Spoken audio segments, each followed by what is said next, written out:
بسم اللہ الرحمن الرحیم۔ السلام علیکم، آپ کا دوست سلمان حیدر۔ دعا ہے پروردگار سے کہ اس نے آپ کو اور آپ کے اہل خانہ کو اپنی حفظ و امان میں رکھا ہوا ہو۔ نیشنل سیکورٹی کمیٹی کا غیر معمولی اجلاس جاری ہے، امید ہے کہ آج ختم بھی ہو جائے گا، 2 دن کے لیے ایکسٹینڈ بھی ہو سکتا ہے کیونکہ یہ غیر معمولی اجلاس ہے، غیر معمولی حالات میں بلایا گیا ہے۔ دہشت گردی کی صورتحال، معیشت کی صورتحال، ان تمام چیزوں کو دیکھتے ہوئے مے بھی پاسبل ایکسٹینڈ ہو جاتا ہے، لیکن زیادہ امید یہ ہے کہ آج ہی ختم ہو جائے اور آج ہی اس کے اعلامیے کے حوالے سے کچھ پوائنٹس ڈسکس بھی کر لیے جائیں اور عوام کے ساتھ شیئر بھی کر لیے جائیں کہ ملک کی داخلی و خارجی صورتحال کی بنا پر بڑے اہم و سخت فیصلے لیے گئے ہیں۔ اس کی ڈیٹیلنگ شاید نہ بتائی جائے، ہم کچھ اس کے اوپر بات ڈیفینیٹلی کریں گے، لیکن اس وقت جہاں نیشنل سیکورٹی کمیٹی کا اس وقت غیر معمولی یہ اجلاس جاری ہے، وہی ٹیکنوکریٹ سیٹ اپ کے حوالے سے بھی مزید فالو اپ آ رہا ہے، مزید آوازیں ہونا شروع ہو گئی ہیں۔ انٹرنیشنل جریدے جی ہیں، ساؤتھ ایشیا انڈیکس والے تک کچھ پلان بتا رہے ہیں کہ اس وقت پاکستان میں یہ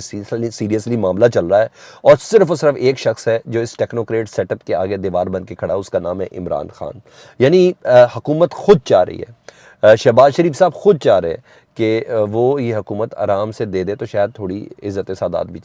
بچ جائے، تو کچھ اس طرح کی چیز ہے۔ تو بہرحال جو فالو اپ ہے وہ سن لیں، تگودو ہو رہی ہے اور بڑی زبردست طریقے سے ہو رہی ہے۔ کل رات کو خرم دستگیر صاحب نے جس طرح جیو کے پروگرام میں باقاعدہ کنفیشن کر دی کہ ہاں ایسی بات ہوئی تھی، غیر رسمی گفتگو ہوئی تھی کہ ہم ٹیکنوکریٹ سیٹ اپ کو لمبے عرصے کے لیے 2 سال 1.5 سال 2.5 سال کے لیے لے آتے ہیں۔ مطلب حکومت خود بھی کوشش کر رہی ہے، یہ حکومت کی ہی دی ہوئی آپشن لگ رہی ہے، کیونکہ خرم دستگیر کوئی اس طرح بات تو نہیں کریں گے نا، پہلے بھی انہوں نے بتایا تھا کہ ایک عام تعیناتی کے چکر میں ہم نے یہ حکومت لی ہے، تو خود کبھی کبھی منہ سے بول جاتے ہیں نا وہ کچھ اس طرح کی چیزیں۔ اب یعنی پی ڈی ایم کی حکومت خود بھی یہ حکومت چھوڑنا چاہتی ہے موجودہ حالات کو دیکھتے ہوئے۔ اگر اس کا دوسرا مطلب لوں کہ اگر غیر رسمی گفتگو کی گئی اور یہ آپشن پی ٹی آئی کو دی گئی بقول خرم دستگیر صاحب کے کہ ہم ٹیکنوکریٹ سیٹ اپ آ جاتا ہے لمبے عرصے کے لیے، تو اس کا مطلب ہے بیک اینڈ پہ جس شخص کے سر پر یہ ساری حکومت چل رہی تھی، کھڑی تھی، یا جس سے امیدیں وابستہ کی گئی تھی، اسحاق ڈار صاحب، لگتا ہے انہوں نے ہاتھ مکمل طور پر کھڑے کر دیے کہ میرے بس کا یہ کام نہیں ہے، میں یہ نہیں کر سکوں گا، تبھی یہ گورنمنٹ گیو اپ کر رہی ہے۔ وہ ہاتھ کتنے لمبے اونچائی تک کھڑے کیے یہ تو آج نیشنل سیکورٹی کمیٹی کے اجلاس کے اندر ان کے بیان کے بعد پتہ چل جائے گا۔ اللہ کرے وہ چیزیں ہم تک پہنچے، ہم کوشش تو کریں گے کہ اسحاق ڈار صاحب نے اصلیت کیسے دکھائی ہے۔ انہوں نے بتایا کہ پاکستان کی معیشت کی بنیان اور انڈر جو گارمنٹس ہیں وہ کتنے مضبوط ہیں، تو وہ اصل چیز وہ بتائیں گے، سیاسی سٹیٹمنٹ اور اپنی جسے کہتے ہیں ستائش اور مدح سرائی سے ہٹ کر وہ چیزیں بہرحال بتائیں گے۔ تو تبھی اگر اسحاق ڈار صاحب نے گیو اپ کیا تو تبھی یہ غیر رسمی آئیڈیا دیا گیا ہے۔ اچھا، مزید فالو اپ یہ ہے کہ نون لیگ چاہتی ہے، بلکہ ہو سکتا ہے یہ آئیڈیا ہی نون لیگ کا ہو اور طویل المدت ہو۔ جو بات چل رہی ہے انٹرنیشنل جریدے جس کو کور کر رہے ہیں، میں ساؤتھ ایشین انڈیکس وغیرہ کی بات کر رہا ہوں، وہ کہہ رہے ہیں کہ اس حکومت سے متعلق اتنا سیریس بات ہو رہی ہے ٹیکنوکریٹک سیٹ اپ کے حوالے سے کہ حفیظ شیخ کو اس حکومت کا سربراہ بنایا جائے گا، پرائم منسٹر بنایا جائے گا، جو کچھ بھی ایگزیکٹو بنایا جائے گا اس سیٹ اپ کا۔ کوئی شک نہیں، حفیظ شیخ صاحب آئی ایم ایف کے آدمی، آئی ایم ایف نے عمران خان کے دور میں ان کو وزیر خزانہ بھی بنوایا تھا تاکہ سارے پروگرام اس طرح چلے جائیں، اور باقی بھی سارے اس حکومت میں ٹیکنوکریٹس ہی ہوں گے، زیادہ تر امپورٹڈ لوگ ہی ہوں گے۔ ظاہر بات ہے آئی ایم ایف کے پروگرام کو امپلیمنٹ کرنا، رضا باکر جیسے وہ بھی آئی ایم ایف کے ایک بڑے زبردست ایگزیکٹو رہے ہیں، تو مختلف ممالک کے اندر ڈائریکٹر کا بھی کردار انہوں نے ادا کیا ہوا ہے۔ مطلب اب آنے والی حکومت آئی ایم ایف چلائے گی، یعنی قیمتی اور اہم ترین فیصلے، مشکل فیصلے لیے جائیں گے تو یہ وہی لے گا جس کا سینے کے اندر دل نہیں ہوگا، یہ وہی لے گا جو بے جھجک و بے دلیر ہوگا، اس کو صرف اور صرف ایک موٹیو پتہ کہ میں نے پیسہ کس طرح باہر دینا۔ میرے لیے پاکستان کی عوام کو کوئی چیز کوئی ایسے نہیں، ایک سخت ایک روبوٹک حکومت کہلاتی ہے یہ والی، یہ میں آپ کو بتا، جس کے سینے میں کوئی دل نہیں ہوتا، اس کے پاس ٹارگٹ ہوتا ہے، اس نے وہ اچیو کرنے ہوتے ہیں، وہ گئے بس ختم بات۔ نہ 3 میں، نہ 13 میں، نہ زندوں میں، نہ مردوں میں، نہ بات کا کوئی حساب، نہ کتاب، کوئی ایسی چیز نہیں ہوتی۔ اور اس سیاسی لڑائی میں عوام کا جو سیاسی لڑائی ابھی لڑی گئی 8 مہینے میں جس طریقے سے، تو کچومر عوام کا نکلتا ہے، عوام کا ہی نکلے گا۔ تو اس پیرائے پر ساؤتھ ایشین انڈیکس تک یہ ساری باتیں کر رہا ہے، لیکن مسئلہ وہ بتا رہا ہے ساؤتھ ایشین انڈیکس کہ اس میں جو سیسا پلائی دیوار بن کے کھڑا وہ ہے عمران خان، وہ نہیں مان رہا، وہ کہہ رہا فل فار الیکشن کریں اور جس کا مینڈیٹ ہے اس کو دیا جائے اور وہی یہ سارے کام کرے۔ مگر میرا اس میں اگر میرا تجزیہ آپ سنیں تو اگر آج کی میٹنگ میں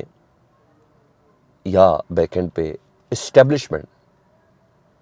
اگر راضی ہو جائے نا اس بات پہ کہ نیشنل سیکیورٹی کو ایشو بنا دیا جائے، نیشنل سیکیورٹی کو مدعا بیان کر کہا جائے کہ ہاں یہ ٹیکنوکریٹک سیٹ اپ ضروری ہے اس ٹائم، تو عمران خان صاحب بھی کچھ نہیں کر سکیں گے، عدالتیں بھی کچھ نہیں کر سکیں گے، وہ نیشنل سیکیورٹی کے پلیٹ فارم کے اوپر ہے نا، تو اتنی مضبوط عدالتی اور ہمارا جوڈیشل سسٹم تو ہے نہیں، تو وہاں عمران خان صاحب بے بس ہو سکتے ہیں، میرا تجزیہ یہ ہے۔ اور جب بے بس ہو سکتے ہیں تو وہاں اس موقع پر کچھ آپشنز بھی، آج ٹائمنگ دیکھیں نا، پاکستان بزنس کونسل PBC نے بھی آج کچھ ریکمنڈیشن دی ہیں، اپنی تجاویز دی ہیں پاکستان بزنس کونسل نے، انہوں نے کہا ایندھن کا استعمال کم کیا جائے، آپشن ذرا سن لیں، ایندھن کا استعمال کم کیا جائے، 3 دن تک گھر سے کام کیا جائے، صرف اتوار کے دن چھٹی ہو، اور اتوار کو گاڑیاں بھی بڑے شہروں کی ہائی ویز پہ لانا ممنوع ہو جائے، اور جہازوں کا کم استعمال ہو، تیز رفتار ٹرینوں کا استعمال ہو۔ یہ ساری انقلابی تجاویز ہیں، یہ عوامی فلاح و بہبود کی تجاویز ہیں، یہ عام طور پر یورپ اور امریکہ وغیرہ کے اندر اس طرح کی تجاویز ہوتی ہیں، لیکن ان تجاویز کو امپلیمنٹ کرنے کے لیے ایک مضبوط حکومت درکار ہے، ٹھیک ہے جی، یا ان تجاویز پر عمل کرنے کے لیے ایک بے رحم حکومت بھی درکار ہے۔ تو یا تو کوئی ڈکٹیٹر، جیسا کہتے ہیں مشرف صاحب تھے ہوتے تو کالا باغ ڈیم بنا سکتے تھے، وہ اچانک کاف لیگ کے ساتھ انہوں نے ایسی شرطیں مان ہو گئی اتنی تو ڈیم بنایا جا سکتا، وہ سیاسی تھوڑا انہوں نے آنسر دے دیا، نہیں تو کالا باغ ڈیم آج تک بن چکا ہوتا۔ اسی طرح ایک جسے کہتے ہیں نا بے حس اور غصے والا سیٹ اپ ریکوائرڈ ہے، ایک اگریسو سیٹ اپ ریکوائرڈ ہے ان تمام تجاویز پہ، تو اس کے ساتھ اس کا نتی کیا جانا، تو میں ٹیکنوکریٹک سیٹ اپ کے ساتھ ان تجاویز کو بھی نتی کر رہا ہوں، یہ ساری باتیں بہت ہی غیر معمولی ہیں۔ اب آ جاؤں جی آج کے اس قومی سلامتی کے کمیٹی کے اجلاس میں، کوئی شک نہیں ہے کہ غیر معمولی اجلاس ہے، میں نے آپ کو بتایا جب ملک کی سالمیت کو خطرہ ہو، جب ملک کی سالمیت کو بڑا سیریس تھریٹ ہو تو تبھی یہ اجلاس بلایا جاتا جی، اور معاشی صورتحال ڈیفینیٹلی اس پر بات ہونی ہے، دہشت گردی کے معاملات پہ بات ہونی ہے، ISI نے رپورٹ دینی ہے، ملک کے اس وقت حالیہ جو تھریٹس ہیں جو اسلام آباد اور KPK اور ادھر شروع ہو چکے ہیں، اور ایسی خبریں اور فوٹیجز بھی ہیں کہ مارگلا کی پہاڑیوں سے کوئی شخص جس میں نیچے پرائم منسٹر ہاؤس اور پریزیڈنٹ ہاؤس اور بلو ایریا یا یہ سارا ریڈ زون نظر آ رہا ہے جی، ایسے وہ اپنے آپ کو TTP بتا رہا ہے، انہوں نے کہا دیکھیں ہم کتنے قریب پہنچ گئے، اس طرح کی چل رہی ہیں ویڈیوز، چھوٹی سی چیزیں، میں زیادہ وہ بات کر کے وہ کرنا نہیں چاہ رہا۔ تو جب اس طرح کی چیزیں ہوں نا تو ISI نے پوری رپورٹ دینی ہے کہ کن کن مقام پہ ہم نے نیوٹرلائز کیا اور کون کون سے خطرے ہیں، تفتیش کے اندر کون کون سی چیزیں سامنے آئی ہیں آج، اس میں اندر وہ بھی ہونا ہے، اور آپریشن کی تیاری، یہ تو ہے نیکٹا والا معاملہ،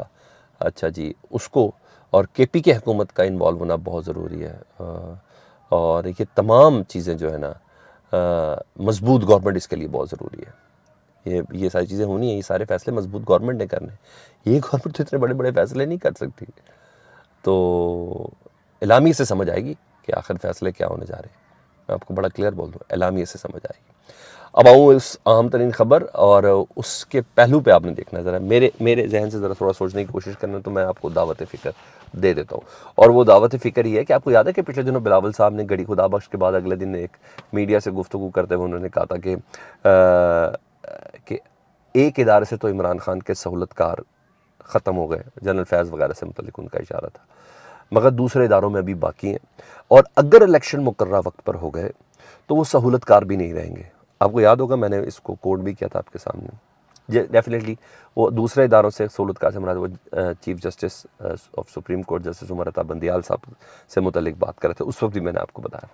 اور اس پہ اب باقاعدہ طور پر اب کام شروع ہو گیا، ایک ایجنڈے کے اوپر کام شروع ہو گیا، ایک پلان کے ساتھ کام شروع ہو گیا، جیو نے اس پر کام شروع کر دیا جی، شاہزیب صاحب نے رات کو پروگرام کیا، اور انہوں نے جنرل باجوہ کے 2 NROs کے اوپر بات کی، بیسیکلی تو انہوں نے جاوید چودھری صاحب کے کالم کے اوپر یہ سارا پروگرام کیا تھا، جس میں کہا تھا کہ عمران خان صاحب کی جو زمین کو جو کلیئر کیا تھا بنی گالہ کی پراپرٹی کو، وہ دراصل آرمی چیف کے کہنے پر کیا گیا تھا، اور جسٹس ثاقب نثار نے آرمی چیف کے دباؤ میں آ کے یہ کیا تھا، اور پھر جس کو آرمی چیف نے بھی ڈینائی کیا، ثاقب نثار صاحب نے کہا تھا جھوٹ اور بکواس ہے، لیکن جب یہ فیصلہ ہوا تھا نا جس میں صادق الامین بھی عمران خان صاحب ڈکلیئر ہوئے تھے، تو اس وقت اس بینچ کا حصہ جو تھے نا وہ عمر عطا بندیال تھے ثاقب نثار صاحب کے ساتھ، تو لائنز اگر بلاول والی پکڑی انہوں نے، اور اگر میں ڈاٹ جوڑوں نا تو پہلے انہوں نے جنرل فیض صاحب کو اتنا میڈیا ٹرائل کیا تھا، اور اب عمر عطا بندیال صاحب کو، اور ان کو بالکل سائڈ پہ کر دیا، اب عمر عطا بندیال صاحب کو ملائن کر رہے ہیں، ان کے کردار کو مشکوک کیا جا رہا ہے اور پوری پلاننگ کے ساتھ کیا جا رہا ہے۔ تو آپ نے ویجیلنٹ رہنا، تیار رہنا، یہ اب کام شروع ہو جائے گا، ٹھیک ہے جی، کیونکہ آنے والے وقت میں جسٹس عمر عطا بندیال کے پاس بہت سے ایسے کیسز آنے ہیں اور یہ دباؤ وغیرہ ڈالنے کی کوشش ہے، ان کی سوچ، ان کے فیصلوں کو کارنر کرنے کی کوشش ہے۔ یہ اپڈیٹس ہی فیڈ بیک سے متعلق ضرور آگاہ کیجیے گا، چینل دیکھنا سبسکرائب کر دیں، اپنا بہت خیال رکھیں، اللہم صلی علی محمد و آل محمد۔